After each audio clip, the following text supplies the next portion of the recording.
I got to make this quick because Kenzie Knuckles and Nicklin are next, so you won't have enough tape on your cameras for Kenzie Knuckles. She just talks nonstop. Anyway, it's a good challenge this week. Got kind of two teams that have played really well to start the season, so Huskers are going to have to step it up another notch.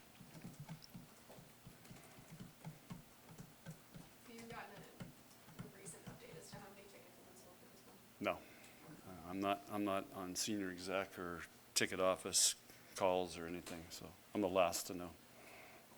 How important is this match, not just result-wise, but for the state? No, well, for the state, I mean, this is a celebration of two nationally ranked volleyball programs, and it's going to could break an attendance record.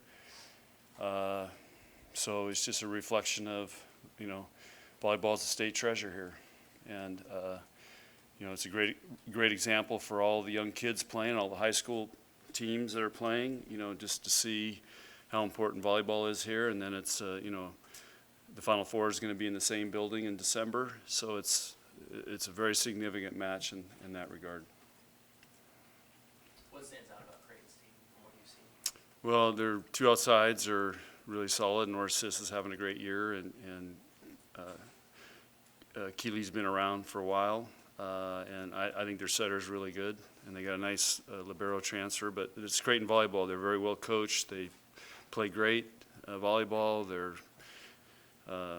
very solid in everything that they do, and that's why they've been so successful. Did you get anything back in the negotiations when you changed the location up to Omaha this year? Well, the agreement is they'll come here the next 2 years. So it was an email. So it wasn't we had to go to Hague, Netherlands or somewhere and meet. It was an email, and it's opportunity, and then Creighton's got to figure out when they can get CHI. That's always the biggest challenge, when they can get it. You always talk about how you can always be good on defense, but offensively you're not going to be great every night. But that's 6-2. How do you balance whether that's your best lineup, both offensively and defensively? Well, we got to keep looking at it and keep evaluating everything, and it can be defensively. I mean, it can be exceptional. There's no reason why it can't. So, but we got moving parts and different players. We've been playing a lot of people, so that might take a while to gel. Defense will take longer than offense? It could. Offense could take a long time too. So it's hard to say, but we have three great back row players in Nicklin, Lexi, and Kenzie Knuckles, and then Maddie for outside hitters, very good. Right now, like this week, Becca served. Becca does a nice job for a middle, but when you run that system, it takes out a serving sub. So so you have to. There's a give and take with everything, and we just gotta maximize what we got and figure out what's best. What are you looking at when you evaluate offensively which systems? You have run 4 different setters or pairings of setters and hit above 300. What are you evaluating? Everything. How we pass, how we hit, what's our tendencies? I get a 60-page report on a scout on us every Monday, so it breaks down everything we're doing, and so that's how we evaluate it. I know Creighton's the immediate focus, but Tyler's team coming at the end of the week. I mean, can you discuss what stands out about his coaching style that made you hire him twice? Well, he's proven at a high level. He's been a high-level player. He coached, in the beach Olympics, for beach in the Olympics. He's gone to the Olympics, I think, with USA men in the past.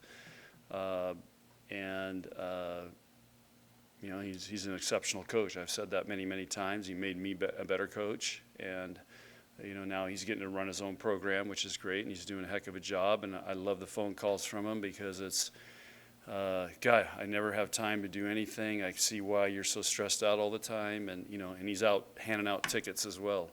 So he doesn't have built-in sold-out arenas. He's trying to promote.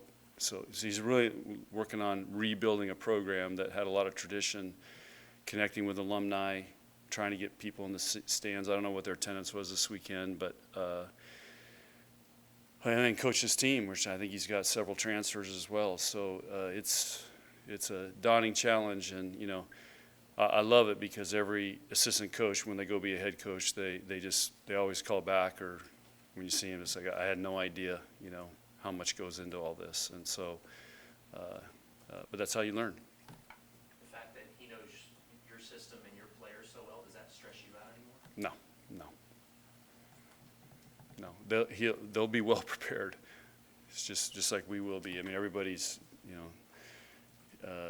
he knows how to prepare teams for their opponents, and I think we do a pretty good job of that as well. So that's just a given every match we play. John, with the various lineups that you've used this season, been able to plug Nicklin in however you need her, what can you say about her flexibility and I guess just that mentality of being willing to do whatever help they can? Yeah, and that was, when she decided to come back and all that and wants to be a coach. I mean, what great experience is this, Look at Danny Busboom, went from setter, set a national championship match and went to libero. Here's Nicklin's playing 3 different positions. So it's great for her development, and it also just shows you why she'll be a great coach, because she's a servant leader and will do whatever we have to, and I think that's what you have to have as a coach. There's some major advantages offensively to 6'2". Why haven't you done it more in your career? That's a podcast question. I mean, there's a lot you have to do it. You got to have enough outside hitters. You got to have 2 good setters. You got to be able to pass out of that. But we did it in 2005. We did it in 2010, and we did it in 2013 and punted it after the first weekend. So there's a lot that goes into it. There's a lot more moving parts in a 6'2", but it does give you advantages because it's hard to prepare for. We can be more creative offensively. You've got 3 hitters in the front row all the time. So it's, there's, like I said, we've done it in the past and had, 2 great teams when we did it. Any more questions? Okay, thanks, guys.